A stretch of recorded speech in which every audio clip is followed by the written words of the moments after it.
ఓం యాతే హేతుర్మే ధృష్టమహస్తే బభూవతే ధనుః తయాస్మాన్ విశ్వతస్త్వమయక్ష్మయా పరిభుజా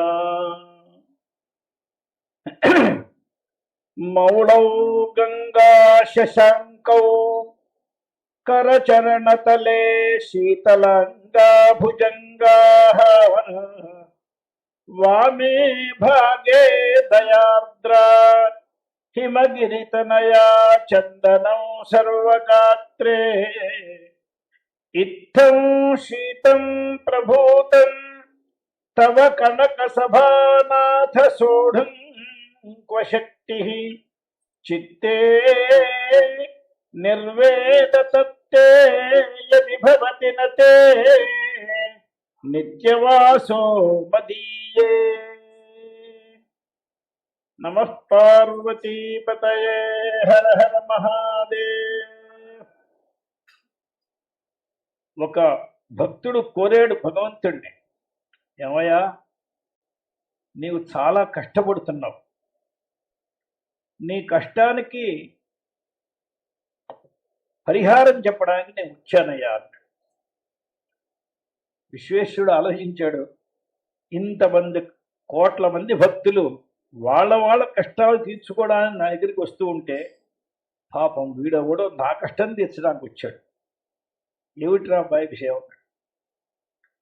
అయ్యా మీరు ఎప్పుడో ఏదో ఒక యుగంలో ఇంత చిన్న స్పూన్ విషం తాగారు అని, మీకది చాలా జ్వాలలతో మండిపోతూ ఉంటుందని వీళ్ళందరూ అభిషేకాలు ఆరంభించారు.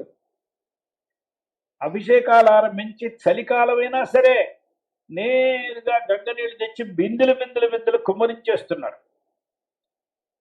నీ స్థితిని చూస్తే నాకు కడుపు తరుక్కుపోతుంది.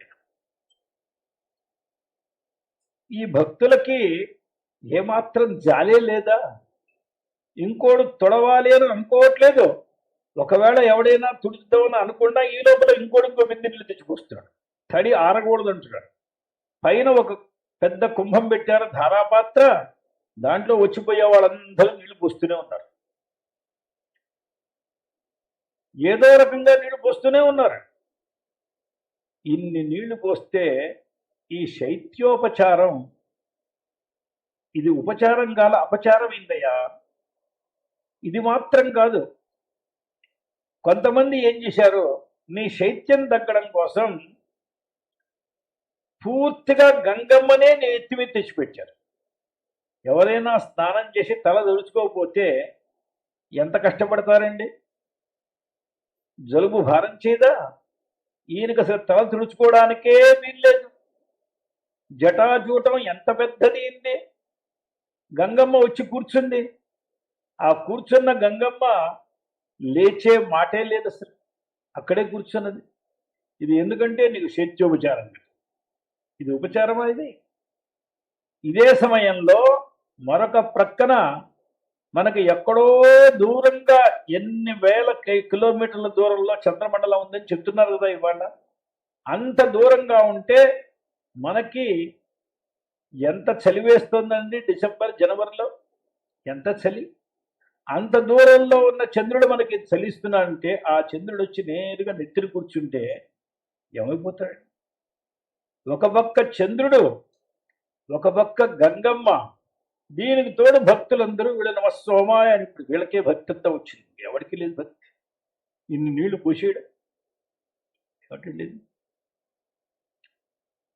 అక్కడి నుంచి ఒకడు నీళ్లు కాదని ఒకడు పాలు పోసేవాడు, అక్కడి నుంచి ఒకడు ఇక్షురసం, ఆ చెరుకు పాలు, ఇంకోడు పానకం అని, అదని ఇదని, మొత్తం ఎది పోసినా అన్ని చల్లవే. ఒక్క వేడి నీళ్లు ఒక చుక్క పోసేవాడు ఎవళ్ళు. మౌళౌ గంగా శశాంకం, నెత్తి మీద గంగమ్మ, శశాంకం చంద్రుడు. ఇలా సరిపోదనుకుంటే బాగా చల్లగా ఉంటాయిట పాములు. మనం ముట్టుకోలేదు కదంటే మనకి తెలియదు. ముట్టుకున్న వాళ్ళకి ఎవరికైనా తెలిస్తే చల్లగా ఉందా వేడిగా ఉందా. అది ముట్టుకుంటుంది అనుకుంటేనే శరీరం అంతా జ్వరం వస్తుంది. అది ముట్టుకున్న తర్వాత చల్లగా ఉంటుందో ఎలా ఉంటుందో ఎవరికి తెలుసు. అది బాగా చల్లగా ఉంటేట అవి ఒంటి నిండా పెట్టేశారు, ఎందుకంటే నిశైత్యంగా ఉండడం కోసం. కరచరణ తలే శీతలాంగా భుజంగా, ఇవన్నీ ఇలా ఉంటూ ఉండగా ఇంతకంటే పెద్ద ఆపత్తి ఏమిటంటే, సప్తఋషులు తపస్సు చేసి బ్రహ్మ విష్ణువుని సహాయంగా కోరి వీళ్ళందరూ హిమవంతుని దగ్గరికి వెళ్ళి, నాయనా నీ పిల్లను మా శివుడికి ఇవ్వవలసిందే అని కోరి, రేపటి రోజున మనకి శివ కళ్యాణం అవుతుంది. వాళ్ళందరూ గౌరీ కళ్యాణం చేయించారు. ఆమె, మీరు ఇప్పుడు పేపర్లలో వింటారు, హిమాలయంలో ఎప్పుడూ కొండలు విరిగి విరిగి పడుతూ ఉంటాయి. ఎక్కడో హిమాలయంలో పడితే కేరళ దాకా ఈ చల్లటి గాలి వస్తుందండి. ఎంత దూరం ఎంత దూరం ఎంత దూరం. అటువంటి హిమాలయంలో ఒక పెద్ద ముక్కని తెచ్చి ఈయన సగం శరీరంలో పెట్టారండి. ఈయన దీన్ని తీయడానికి వీల్లేదు. ఎవరికైనా వాడికి మంచి చల్లటి కాలంలో ఇంత ఐసుగడ్డ తెచ్చి కట్టేసి పడేస్తే ఎవరిపోతాడండి వాడు. వామే భాగే, వామభాగంలో హిమగిరి తనయ కూర్చుంది. అది హిమాలయానికి ఒక ముక్క, ఆ తండ్రికి అటువంటి ముక్కే కదా. దీనికి తోడు ఆమె ఇంకా చల్లగా ఉందంటే దయార్ద్ర, దయతో ఇంకా చల్లగా ఉంది. అసలే మంచుగడ్డ, అది మంచుగడ్డకి తోడు దయార్ద్ర. వామే భాగే దయార్ద్ర హిమగిరి తనయ.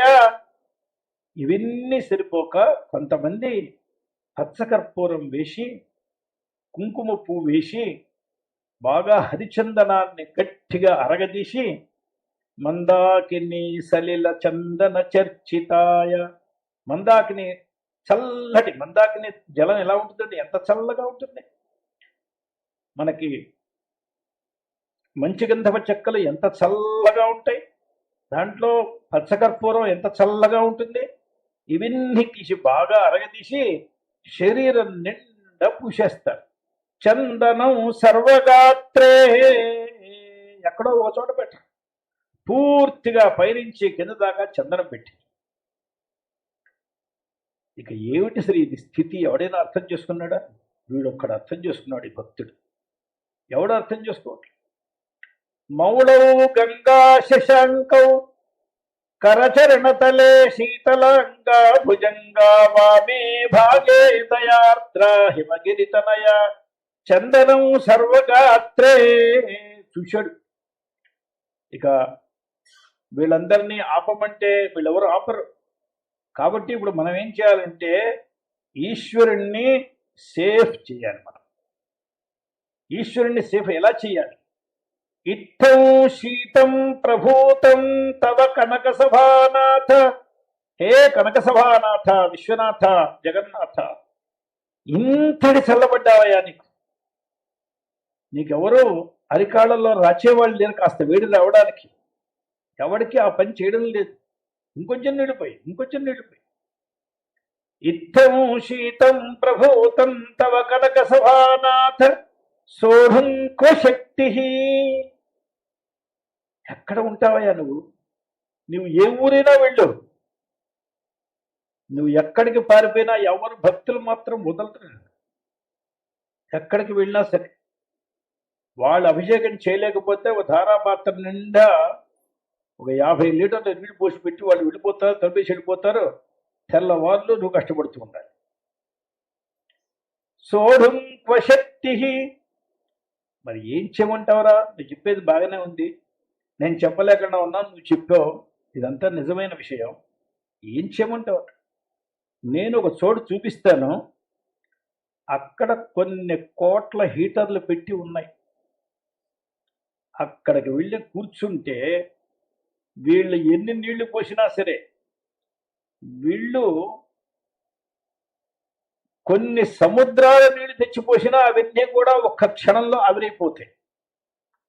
ఎంతటి మంచు కొండలైనా కూడా కరిగిపోతాయి. నీకు ఏమీ కష్టం ఉండదు. ఎక్కడరా ఆ చోట ఏముంటుంది? నా చిత్తం, నా చిత్తంలో వచ్చి కూర్చో. ఏమిటా నీ చిత్తంలో అన్ని కోట్ల హిటర్లు ఉన్నాయా? అవునయ్యా, నాకుండే తాపాలేవో నాకు తెలుసు. ఎన్ని తాపాలతో సంతప్తుడిని అవుతున్నాను నేను. ఇన్ని తాపాలు ఉండే చోట్లో నువ్వు వచ్చి కూర్చున్నావు అనుకో, నా తాపాలు పోవడానికి నేను చెప్పట్లేదు, నీ కష్టం పోవడానికి నేను చెప్తున్నాను, నీకోసం చెప్తున్నాను. నేనేదో దుఃఖం అనుభవించడానికి వచ్చాను, దుఃఖం అనుభవించిపోతాను, నా గురించి నాకు కష్టం లేదు. ఇత్థం శీతం ప్రభూతం తవ కనక సభానాథ సోఢంక్వ శక్తి చిత్తే నిర్వేద తప్తే. ఎంత నిర్వేదంతో ఎంత కష్టపడుతున్నారు. వాళ్ళు మాటలంటున్నారు, వీళ్ళు మాటలంటారు, బాగా కార్యం చేసిన మాటలు అంటారు, చేయకపోయినా మాటలు అంటారు, పెట్టినా మాటలు అంటారు, పెట్టకపోయినా మాటలు అంటారు. ఎన్నో కష్టాలే లోకంలో. ప్రతివాడు అంటాడు నా కష్టం నీకేం తెలుసు, వాడి కష్టాలు వాడికి తెలుసు. చిత్తే నిర్వేద తప్తే అంటే లోకంలో వీడు చెప్పే మాట ఏమిటంటే, నా హృదయం సంతప్తమైనట్టుగా ఎవడి హృదయము సంతప్తం కాలేదు. ఎవడికి వాడికి అలా కనిపిస్తుందండి. వాడికి ఇష్టం వాడికి చాలా ఎక్కువ. అందువల్ల నువ్వు ఎవడో ఒకటి హృదయంలో వెళ్ళి కూర్చుంటావు అనుకోవాక, అక్కడ కొన్ని హీటర్లు పనిచేయవు, వాడికి తాపాలు తక్కువగా ఉన్నాయి, నాకు తాపాలు ఎక్కువగా ఉన్నాయి. కాబట్టి ఇంత ఎక్కువ ఉండేవాడు ప్రపంచంలో ఎవడు లేడు. కాబట్టి ఇక్కడ కూర్చో, నిత్యవాసం ఇక్కడ చెయ్యి, ఇంకా ఎక్కడికి వెళ్ళకు, ఇక్కడి నుంచి కదలకు. కదిలావో వీడి భక్తులు వదలరు. అందువల్ల చిత్తే నిర్వేద తప్తే యది భవతి నతే నిత్యవాసో మదీయే. నా హృదయం అందు నిత్యము వసించవయ్యా. నేనేదో కాశీ వచ్చి నిత్యము వసిస్తాను అని నువ్వు ఆశపడకు, అది జరిగే పని కాదు. నేనేదో నీ స్మరణ చేస్తూ నా హృదయంలో ఉంటానని స్మరించు. నీవే వచ్చి నా హృదయంలో కూర్చుంటే ఇక స్మరణ ఏమిటండి? నీవే వచ్చి కూర్చుంటే చాలు.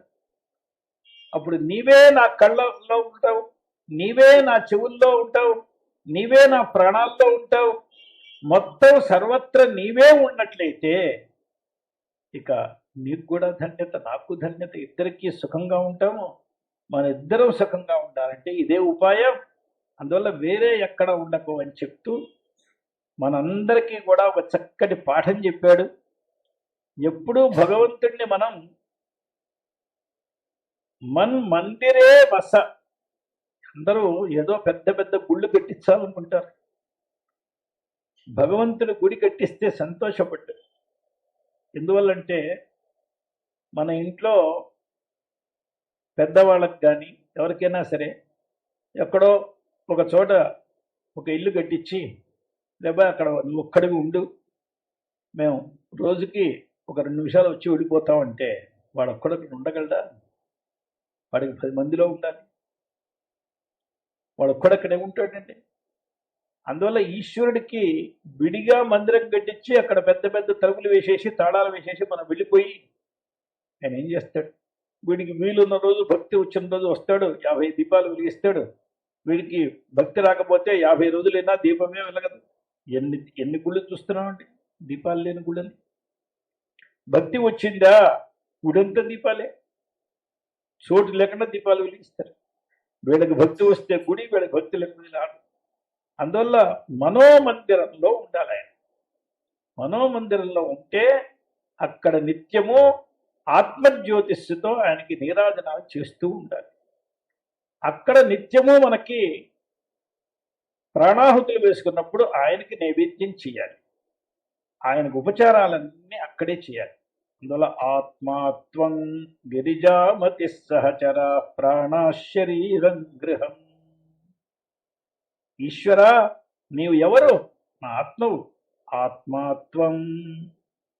మరి ఏవయా నేను ఇక్కడ ఉంటే మా గిరిజమ్మ ఎక్కడన్నాడు? నా బుద్ధే గిరిజ, గిరిజామతి. మరి నాతో కూడా ఉండే ప్రమథ గణాలు, మా నందీశ్వరుడు, మా చండీశ్వరుడు, వీళ్ళందరూ ఎక్కడన్నారు? ఇదిగో పంచప్రాణాలు వీళ్ళేంది. సహచరా ప్రాణా. మరి నా మందిరం ఏదన్నాడు? ఇదిగో ఈ శరీరమే మందిరం. శరీరం గృహం. గృహం అంటే మందిరం. ప్రాణశరీరం గృహం పూజాతే విషయోపభోగ రచన. మరి పూజలు ఏం చేస్తావరా అన్నాడు. అయ్యా నేను నా నాసికతో ఏ ఏ గంధాన్ని నేను ఘ్రాణిస్తానో అదంతా మీకు గంధం, నా కళ్ళతో నేను ఏ రూపాన్ని చూస్తానో అదంతా మీకు నీరాజనం, నా నోటితో నేను ఏ ఏ రసాలని ఆస్వాదిస్తానో అదంతా మీకు నైవేద్యం, నా విషయోపభోగములన్నీ కూడా మీకు పూజే. పూజాతే విషయోపభోగ రచన. మరి ఇవన్నీ బాగానే ఉంది, నాకు కాస్త సమాధి కూడా కావాలని అన్నారు. అయ్యా నేను రోజు ఒక 6 గంటలు నిద్రపోతానండి, నేను 6 గంటలు తక్కువ లేకుండా నిద్రపోతాను, అది మీకు సమాధి. నిద్రా సమాధి స్థితి సంచార పదయో ప్రదక్షిణ విధి. నేను ఎక్కడెక్కడ తిరిగి వచ్చినా అదంతా మీ ప్రదక్షిణమే. మరి స్తోత్రాలు గిట్రా ఏమన్నా ఉండాలా అన్నారు. నేను ఏది మాట్లాడినా అదంతా మీ స్తోత్రం. స్తోత్రాన్ని సర్వాగిర. ఈ రకంగా ఈ లెక్కగా మీరు చూసుకోండి, ఏ పని వేసినా కూడా అదంతా మీకే సమర్పణ. యజ్జత్ కర్మ కరోమి తత్తదఖిలం శంభో తవారాధనం. అందువల్ల మనం చేసే ఉండే ప్రతి పనిని ఆచి తూచి చెయ్యాలి. ఏదో ఒకటి చేసేస్తే మనందరం తప్పు పని చేసామనుకోండి, శంభో తవారాధనం. ఇప్పుడు ఆ చేసిన తప్పు కూడా ఆరాధనం అయిపోతుంది. అందువల్ల మనం చూసి చూసి మంచి పని చేసి రామ రామ రామ అంటే శంభో తవారాధనం. అనవసరంగా ఎవరినైనా అనకూడని మాట్లాడితే అది కూడా తవారాధనం అయిపోతుంది. అందువల్ల మనం చాలా జాగ్రత్తగా యజ్జత్ కర్మ కరోమి తత్తదఖిలం శంభో తవారాధనం. అందువల్ల ఈనాడు మనం ఎంతో భాగ్యవంతులం. ఎన్ని జన్మలలో పుణ్యం చేశామని చెప్పడానికి వీలు లేదు. మన పుణ్యాన్ని కొండల్ని మించి ఉన్నది. ఎన్ని కోటి జన్మల్లో పుణ్యం చేశామో, ఎంతమంది మన తల్లిదండ్రులు చిన్న పిల్లల్ని తీసుకొచ్చి ఇక్కడ నమస్కారం పెట్టి అక్కడ నమస్కారం పెట్టి, చిన్న చిన్న పిల్లలు తెచ్చి వాళ్ళ గంగలో ఏడుస్తున్నా సరే వాళ్ళని ముంచేస్తారు, ఎందుకంటే వీళ్ళకి పుణ్యం రావాలని. మరి అటువంటి పుణ్యాలన్నీ వచ్చే ఇవాళ మనం కాశీలో కూర్చున్నాం.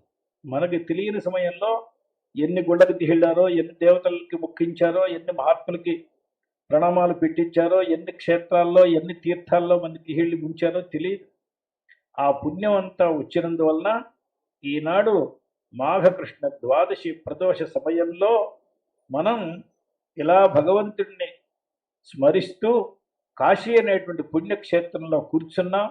రేపు త్రయోదశి చతుర్దశి రెండు నేనంటే నేను అంటూ వచ్చినాయి భగవంతుడిని సేవించడానికి. మధ్యాహ్నం వరకు త్రయోదశమ్మ కూర్చున్నది, అటు చతుర్దశి నేను మాత్రం రాకూడదా అని చతుర్దశి వచ్చేసింది. లింగోద్భోగాలానికి చతుర్దశి 2 తిథులు వచ్చి భగవంతుడిని సేవించడానికి వస్తే ఆ తిథుల మధ్యలో మనం ఇక్కడ కూర్చుంటే ఎన్ని జన్మల పుణ్యమో మనం దీన్ని జన్మలో మర్చిపోవడానికి వీల్లేదు. నేను ఇంతకుముందు చెప్పాను, మన వాళ్ళు అంటారు జన్మకు ఒక శివరాత్రి. ఏమిటండి దీనికి అర్థం? ప్రతి సంవత్సరం రాదా శివరాత్రి? జన్మకు ఒకటేనా శివరాత్రి? దీనికి అర్థం ఏమిటంటే బాగా గుర్తించింది, సరిగ్గా ఈశ్వరుణ్ణి అర్థం చేసుకుని మంగళకరంగా ఆ రాత్రిని మనం విశ్వేశ్వరుని స్మరణంతో చక్కగా గడిపినట్లయితే ఆ జన్మ తర్వాత జన్మే లేదు. ఆ ఒక రాత్రి చాలు మనకి జన్మకి. అందులో జన్మకి ఒక శివరాత్రి. ఆ ఒక శివరాత్రి అయిపోతే ఇక మళ్ళా వాడికి జన్మ అనే మాటే లేదు. వాడికి ఎందువల్ల లేదు జన్మ అనే మాట? వాడికి మరణం ఉండదు, వాడు అమృతుడైతాడు. మరణం ఉండదంటే ఏమిటంటే వాడు అలాగే ఉండిపోతాడా అంటే అర్థం శరీరం పోయినా వాడు ఎక్కడికి పోదు. ఈ శరీరం పోయిన వాళ్ళందరూ వీళ్ళు అక్కడికి ఇక్కడికి అక్కడికి వెళ్ళి మళ్ళా తిరిగి వస్తున్నారు. వీడికి ఇక జర్నీ లేదు, వీడికి సర్వయాత్రలు కూడా పూర్తయిపోయినాయి. అటువంటి పునరావృత్తి రహిత శాశ్వత బ్రహ్మలోకం అనేది వీడికి వచ్చింది. వీడికి పునరావర్తనం మళ్ళా తిరిగి వస్తాడు. నసపునరావర్తతే, మళ్ళా వాడు తిరిగి రాడండి. వాడు ఎక్కడికి వెళ్ళాడు, ఎక్కడికి రాడు. అత్రైవ సమవలీయంతే. అటువంటి స్థితిని ఈశ్వరుడు అనుగ్రహిస్తాడు. అటువంటి పుణ్య భాగ్యం చేసిన మనందరం కూడా ఎప్పుడూ శివుణ్ణే మనందరం కూడా స్మరించాలి.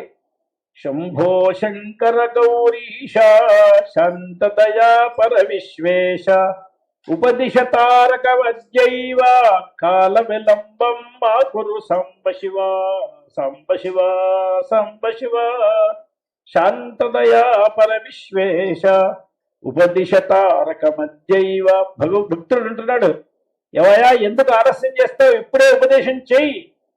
తారక మంత్రోపదేశం ఎప్పుడో చివరి క్షణానికి చేస్తారని చెప్పద్దు. చివరి క్షణానికి నన్ను పట్టుకోవాలంటే నీకు దొరుకుతున్నా ఏమిటి? నేను దొరికిన సమయంలో చేసేయి. ఉపదిశ తారక మధ్యైవ కాల విలంబం మా కురు సాంబ శివ. కాల విలంబం చెయ్యకు, తర్వాత నేను దొరకలేదే అని ఏడిస్తే నేను లాభం లేదు. ఇప్పుడే చెయ్యి, చేసేది. అందువల్ల మనందరం ఎప్పుడూ కూడా సాంబ సదాశివ స్మరణం చేసుకుంటూ జీవితాన్ని ధన్యం చేసుకుని ఎప్పుడూ ఇదే రకమైన చిత్తంతో తన్మే మనః శివ సంకల్పమస్తు అనే శివ సంకల్పంతో ఎప్పుడు ఉండాలని చెప్పుకుంటూ నమః పార్వతీపతయే హర హర మహాదేవ.